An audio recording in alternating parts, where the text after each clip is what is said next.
What's up, everybody? This is Karak with ACG, and I'm here with Citizen Sleeve, and we're giving you, basically an ACG news bullet, couple little news stories that I want to cover for today, the 3rd, Tuesday the 3rd. Thank you very much, Sleeve, for joining me. I appreciate it.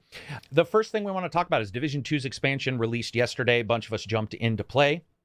Had a pretty rocky start, and I'm going to read to you guys from Newsweek. This is from Newsweek, and it is for today. It says, the Division 2 Warlords of New York is officially live, and its launch has been anything but smooth. As bugs continue to plague the release of this highly anticipated expansion, Ubisoft has finally stamped out one of its biggest problems.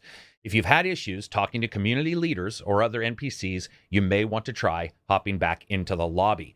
Issues began shortly after Warlords of New York's early access launch on Monday. Once players gain access to the 4 districts of New York City, they're told to speak to a community leader NPC. This might include new characters like the sassy Vivian Connolly or the church community leader. Unfortunately, no matter how many times Agent hit the required button to do so, nothing happened. This essentially stalled progress in the DLC for the first 12 hours of its release. Now, the community manager did post and say around 5 a.m. Eastern Standard Time this morning, actually, it says, this is a Twitter from the Division 2. It says, good news, agents. We managed to complete the maintenance earlier than expected. The servers are back online, and they have fixed that particular issue. So I jumped in yesterday. I tried to stream it. We had this issue. Basically, you couldn't talk to anybody. But this was also compounded by the situation where if you jump into Division 2's expansion and you move to the new location in New York, the game gives you a warning saying that you cannot go back to Division 2's normal content until you beat the expansion. And that was definitely an issue because you end up going there, it doesn't work, and a bunch of people are stuck with characters they basically can't play. They're stuck in New York. There wasn't a lot we could do. In fact, I would say we cut the stream a little short because we ended up just running around and doing a lot of things and just sort of getting bored. Logging in, logging out did not fix that for us. But I wanted to bring Sleeve on here so he could talk about what it's like releasing a game and sort of the steps behind these kind of fixes. So what exactly is involved when something like this happens?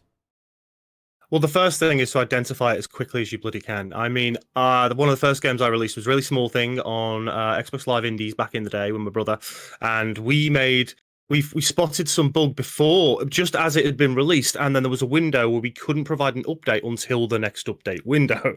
So my brother was tearing his hair out trying to get it fixed, and then you apply the update, and then it's applied by the company at a certain time. Now with bigger games, don't forget these guys have got hundreds of people, thousands of people working on these games. So it's very different for an indie to a AAA. A AAA dev is always going to have more resources. Now with this one in particular, it's interesting because now I'm no programming expert by all means. I'm a designer more than anything else, but it seems like the mission giver NPCs in Division 2 globally, apart from a few conditions, which obviously you found out in the end when that one did provide you with the central mission, I just think in some way that had stopped working. So the trigger for it had stopped working, and therefore it was not happening across the board. So the same code base. So they must have just identified it, found that global thing, stopped it, enabled the trigger, and hopefully now that will work without any kind of issue.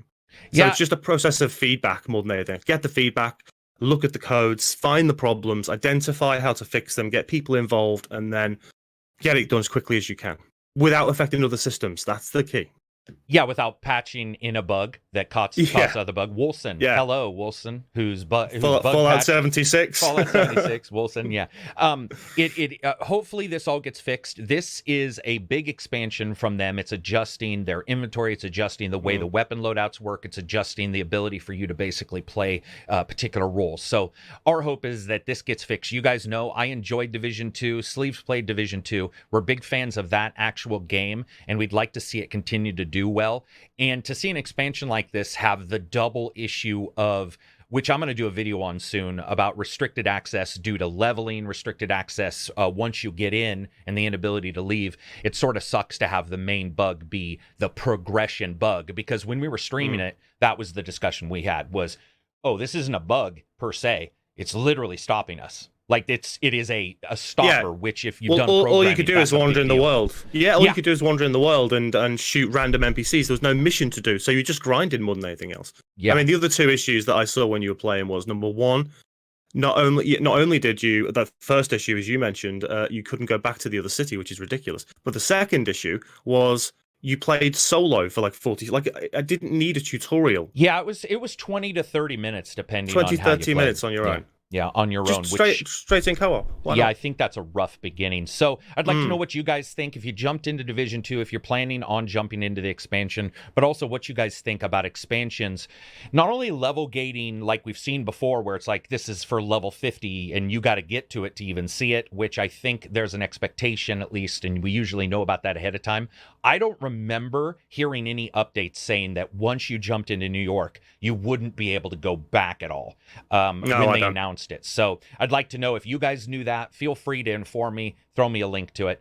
Moving on from there, let's see. I want to talk about something I saw on Game of Sutra. This is interesting to me. This was from yesterday. I'm going to read to you guys something from Game of Sutra. This is smaller devs saying that they won't back Stadia due to a lack of incentives. So if anybody's been following Stadia, if the three of you people who still have one are playing it, the thing with Stadia is the lack of games, but it's also been quite puzzling in its release. And we've seen puzzling parts, not only with Stadia, but GeForce Now as well, issues with streaming and how this is working out. So a lot of people are actually looking at Microsoft to see how they're going to handle games as well, because these things are sort of starting to crop up.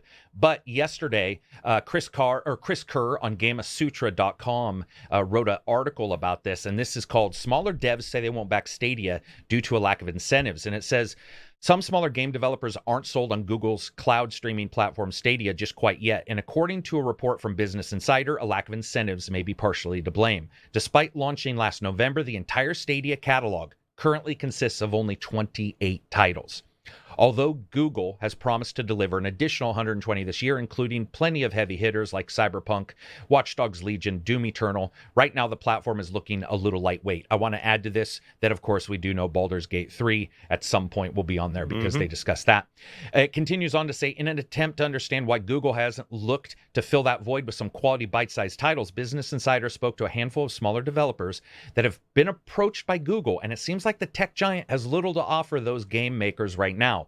We were approached by the Stadia team, said one indie developer. Usually with this kind of thing, they lead with some kind of offer that would give you an incentive to go with them. But the incentive was kind of non-existent. That's the short of it. So this backs up something. I talked to two other developers who were sort of thinking about going to Stadia. Some did get good deals. We know a couple people behind the scenes where they got a deal that sort of helped them some seed money. But what I'm hearing is the later stuff that was coming out, Stadia was basically saying, come to Stadia. And when people were saying why, they were like, because stuff is going to happen in the future, and they just sort of backed off, and that was it. And it's what it's doing is it's causing people to see no real upfront improvement in their financials, in their hope of continuing as a company. So not to bring up the horrible elephant in the room, but that's when Epic steps in with their 10-cent cash and says, boom, join us. So what do you think of that as somebody who's released games? What do you think about somebody coming to you and saying, come with us, man, and then not really giving you an incentive to do so? Like, what would even cause somebody to want to do it? Oh man, Epic. I mean, look, indie devs need cash, and the bottom line is they don't generally have them. The smaller the team, the more likely the less time they've got. They've probably got part-time jobs, or they're using their savings. Especially if it's a first game. Especially if it's a first game, then every egg is in that one basket. So you need serious guarantees that that platform that you're only going to release to for 6 months or whatever is really going to help you out financially more than anything else. But also with tech support and dev support and stuff like that. Microsoft, when I released a game with them, were really helpful. They would check the game, give you feedback. They were always open for answers, and especially as a first-time dev, think about like rating a game. Like I'd never helped rate a game before with right. PEGI and the ESRB and the German equivalent, which is its own thing. So just those little things as newcomers. Now, okay, we're talking about indie devs who've probably got a better track record and more games out, but they still need incentives. On Steam, you might get lost a bit, but you've got one of the biggest user bases in gaming. On Epic, you've got better curation, more visibility, and you're probably going to get a cash cow, which is going to keep you going for a while. Right. Consoles, you're going to be working specifically with them, and especially with PlayStation, if you make that an exclusive, it'll be on the storefront, all these different things. Now, Google has very few games, so you'll be spotted, but the user base is tiny. There doesn't seem to be a great deal of incentive for any multiplayer games to be played on there because latency, lag, online errors, all that kind of stuff. So you bring all these elements in, why would you go to Stadia right now? They're not chucking cash at you. They're not offering you huge incentives. They're not supporting you in massive. You might be in one of their trailers or something, advertising wise. But that's why I think Microsoft are going to get it right by comparison. They're not charging anything. When it comes out, it's free. It'll be included with Ultimate. They will test it bit by bit, and people aren't going to complain if it's not working as it should yet because it's developing and it's in a beta phase. Google Stadia is out. Yeah, that's it's not true. Doing great. You know? That is true. That is true. I didn't think about that. I also, just talking to a couple of people that I've talked to, especially you brought up the testing, and I know Microsoft is known to have testers, and it can be actually difficult. There's actually people who complain that they test a little too hard. Certification can be difficult for them and Sony, but they're there to support them. And there's people who are actually doing that with Google. It's just like, come join us, but your game needs to be ready, blah, blah, blah. And I think another thing that people forget when you look at developers is a developer, let's say you are a small developer and an Epic comes forward and says, we'll give you this certain amount of money. And you go, we could make a better game if we both took a month off of work. Right? Massive. And massive. We use that money and we made a better game. And so that is a huge driver. And then you have Steam, who's a huge driver for we have tons of games. I wouldn't say necessarily curated, but we have tons of games on our system, and we have a robust system that's been working and a shopping cart. And then you have Google, who shows up and it's like, we have none of that. And we still want you to join. I just think it's really interesting to see. I want to know what you guys think who are watching. Is it something, if you were a developer, what would you want to do? Would you want to take a chance? Because it is true that if you knocked somebody's socks off on a Google platform, on Stadia, on a trailer, like Ori, let's say Ori wasn't Microsoft and it was there and everybody saw that could be a moment where people are like, damn. Not necessarily, damn, I'm going to get it, but at least, attention grabbing. So it is possible. But I agree with you that right now, sort of an interesting situation where we don't necessarily know exactly what they have planned, and they don't seem to be very good at communicating. So it's just, it's actually really sad. That's it for us for the 2 news bits. As you guys know, we try to keep these short. I just want to start bringing on Sleeve, who knows what's going on in the development community. We'll be adjusting these. We'll be adjusting them for length. We were going to cover 3 or 4 things if we got short, but I figure we're at about 14 minutes right now. If you guys like these, give it a thumbs up. If you dislike it, give it a thumbs down. You can always find Citizen Sleeve on Twitter, and he'll be on Twitch here soon as well, streaming on the ACG channel with me. Oh, yeah. Definitely appreciate you showing up. Everybody else, stay tuned. You will see some reviews for some games, some more previews, and some exclusive coverage. Oh, also, 10:30 a.m. Pacific Standard Time, the podcast. We will have a special visitor there as well. Peace out, everybody, and enjoy the rest of your week.